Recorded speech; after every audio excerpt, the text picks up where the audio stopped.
Bonjour à toutes et à tous et bienvenue sur Vox Africa. Je suis Fanny Wegscheider. Votre point quotidien sur l'actualité africaine et internationale, c'est tout de suite dans Vox Flash.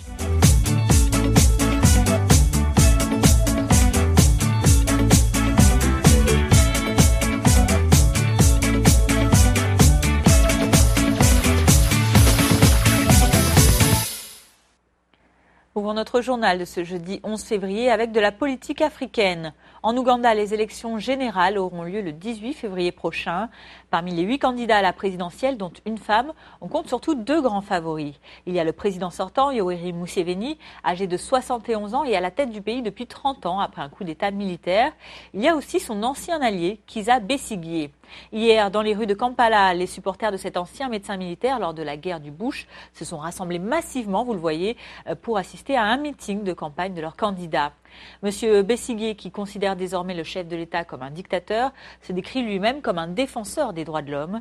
Malgré 3 défaites électorales face à Yoweri Museveni en 2001, 2006 et 2011, Kizza Besigye et son parti, le Forum pour le changement démocratique, ne perdent pas espoir pour cette victoire en 2016.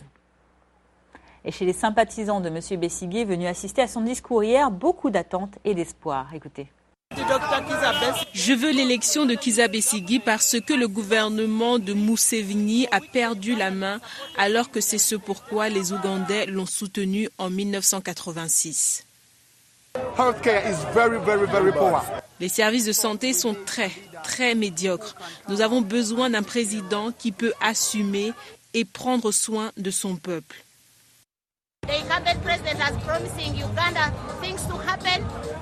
Le président actuel promet des progrès aux Ougandais depuis 30 ans. Il n'y en a pas eu. Il n'a fait aucun changement. Vous voyez nos rues poussiéreuses. L'éducation n'est pas bien. Si vous allez dans un centre de santé, il n'y a pas de médicaments. Nous sommes fatigués et on a besoin de changements. Alors, peut-être que le docteur pourra amener des changements dans le pays. Diplomatie au nord du continent à présent. Le président tunisien Béji Caïd Essebsi a reçu la visite du président du Parlement européen Martin Schulz. Après 3 jours de visite dans le pays, M. Schulz a conclu hier, en conférence de presse depuis l'aéroport, qu'il faut maintenir un niveau suffisant d'investissement extérieur en Tunisie, et ce justement alors que le pays est en pleine crise économique. L'une des raisons est bien la chute du tourisme, l'un des moteurs principaux du pays, notamment après 3 attentats meurtriers en 2015 revendiqués par l'État islamique. On pense notamment à celui de la station balnéaire de Sousse qui a fait 38 morts en juin dernier, dont 30 touristes britanniques. Interrogé sur ces récents propos du président du Parlement tunisien demandant à l'Union européenne de mettre en œuvre un plan Marshall pour la Tunisie, Martin Schulz a apporté son opinion. Il a aussi exprimé son avis sur la question récurrente d'une intervention militaire en Libye. Écoutez-le. J'ai bien entendu cet appel de plan Marshall. Ce qu'on a besoin, à mes yeux, c'est investir dans le pays, attirer des investissements extérieurs.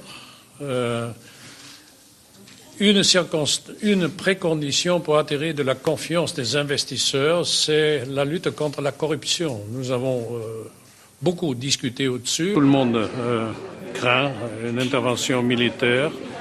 Ici, logiquement, plus ou moins chacun m'a posé cette question. Moi, personnellement, j'ai exprimé mon opinion qu'il faut aller et essayer avec tous les moyens diplomatiques. Je préfère je répète ce que j'ai dit, qu'on ne spécule pas s'il y a encore des marges de manœuvre diplomatiques. Autre recommandation du président du Parlement européen pour attirer les investissements étrangers, l'ouverture de négociations pour un accord de libre-échange complet et approfondi, l'ALECA, avec l'Europe, mais aussi, je cite, mettre le paquet sur l'insertion des jeunes diplômés tunisiens qui sont, vous le savez, les grandes victimes du chômage dans le pays. Restons en Afrique du Nord où l'Égypte célèbre ce 11 février les 5 ans de la chute du raïs égyptien Hosni Moubarak. Après 18 jours de manifestations qui paralysent le pays, les militaires décident en 2011 de démettre le président de son pouvoir. Après 30 ans à la tête de l'Égypte, Hosni Moubarak démissionne. Le 11 février 2011, les manifestants rassemblés sur la célèbre place Tahrir, près du palais présidentiel, sont pleins d'espoir.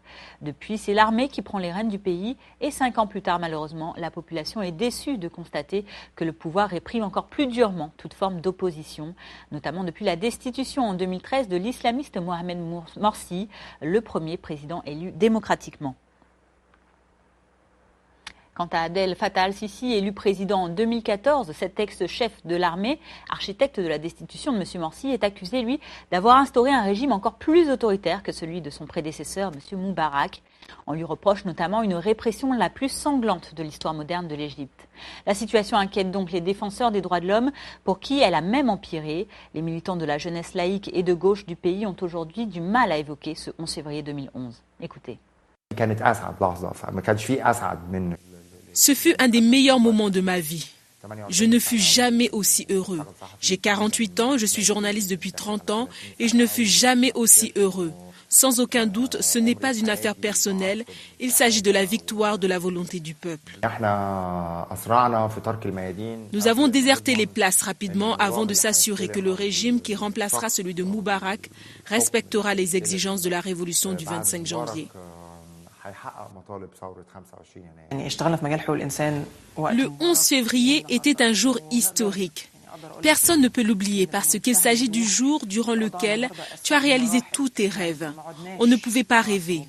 On n'avait même pas le droit de rêver qu'on peut changer le destin de nos amis, de notre famille et de notre pays. Nous avons œuvré dans le domaine des droits de l'homme sous Moubarak. Et nous continuons notre travail. Mais je peux vous dire clairement que la situation actuelle est bien pire.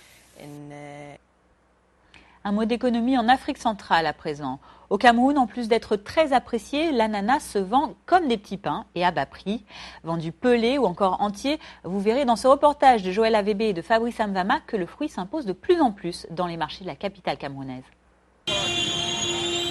Au lieu-dit Camer dans la ville de Yaoundé, Eugène vend des ananas. Fruit tropical par excellence et présent toute l'année dans les marchés de Yaoundé, la production massive des ananas dans de nombreuses régions du Cameroun justifierait le prix du commerce à la portée de toutes les bourses. Cet ananas, on peut le trouver jusqu'à 150 francs. 100 francs même, ça dépend. L'ananas a déjà pris une autre ampleur. Beaucoup de personnes sont lentées dans la production des ananas. Ça veut dire qu'il n'y a plus que Njombe comme à l'époque. Maintenant, on a Hawaï qui produit la moitié des ananas qui viennent ici là. Comme Eugène, ils sont nombreux à proposer le fruit frais dont la saveur est sucrée et désaltérante pour le bonheur des papilles de plusieurs familles. Un ananas entier pour de préférence d'aller manger à la maison en famille. Donc je ne peux pas acheter un ananas sans ce qui est déjà épluché pour moi seul. Non loin de lui, Blacky a opté pour une toute autre façon de commercialiser ses ananas.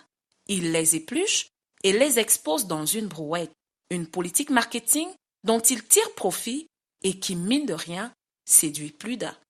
Un seul paquet à 100 francs. En fait, c'est pas tout le monde qui achète pour aller payer à la maison. C'est un soif là maintenant, il veut consommer.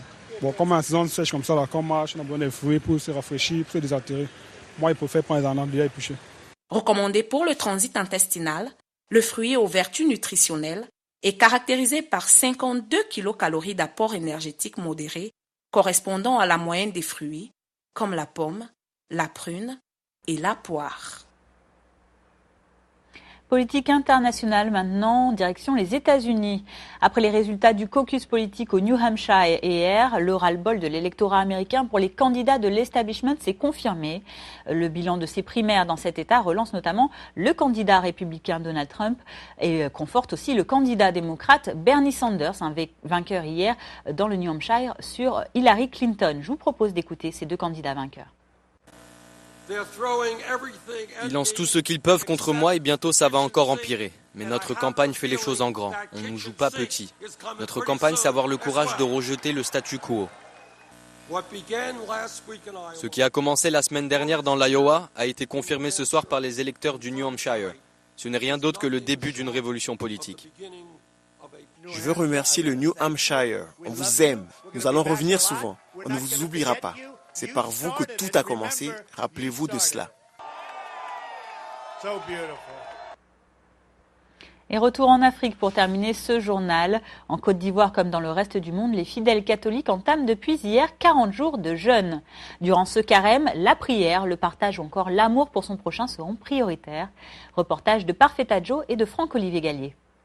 Les chrétiens catholiques de Côte d'Ivoire ont débuté leur carême ce mercredi, comme leur Père du monde entier.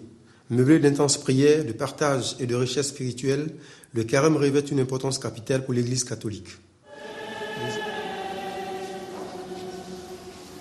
Le jeûne chrétien s'ouvre le mercredi des Cendres et se termine par la Semaine Sainte, dont les temps forts sont le dimanche des Rameaux, le jeudi saint, le vendredi saint et la Pâque. C'est un moment où se révèle aux fidèles sa condition vulnérable d'homme ou sa vanité et sa propension à commettre le péché. C'est aussi pour l'humain un moment de grande prière à Dieu pour que celui-ci lui vienne en aide. Ce temps, ce mercredi des Cendres ouvre 40 jours de carême. 40 jours, c'est le temps que l'Église se donne pour réfléchir sur ce cheminement avec Dieu.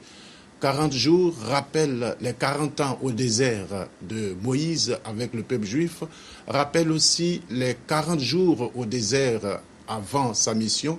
Jésus lui-même, il a été tenté par le démon au désert et c'est en souvenir de ces 40 ans, 40 jours que l'Église, en ce temps de carême plutôt, vit ces temps forts qui sont marqués par 3 piliers importants. Les 3 piliers, c'est la prière, le jeûne et l'aumône.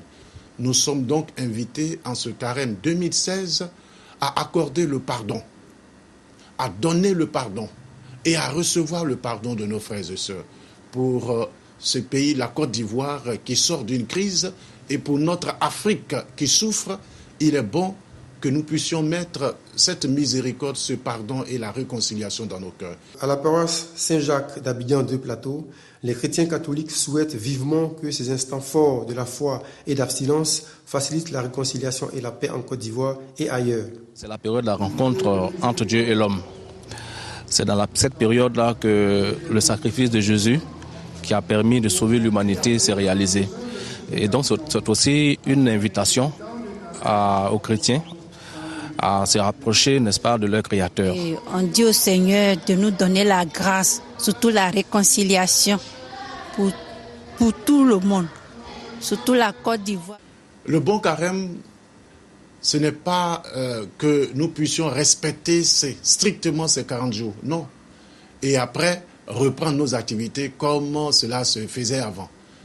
Le bon carême, c'est celui qui prend un petit engagement et qui réussit à mener cet engagement jusqu'à la fin et jusqu'à sa vie. Et il ne suffit pas de faire de grands projets pendant ce carême, il faut aller à l'essentiel. Il ne faut pas promettre des choses à Dieu qu'on ne pourra pas faire. Ainsi, 40 jours durant, ces fidèles s'obligeront aux bonnes pratiques chrétiennes pour plaire à Dieu, espérant obtenir ses grâces. C'est la fin de ce Vox Flash du jeudi 11 février 2016. Merci à vous de l'avoir suivi. Je vous retrouverai avec grand plaisir demain pour votre point quotidien sur l'actualité. En attendant, je vous souhaite une excellente journée et une bonne suite de programmes sur Vox Africa.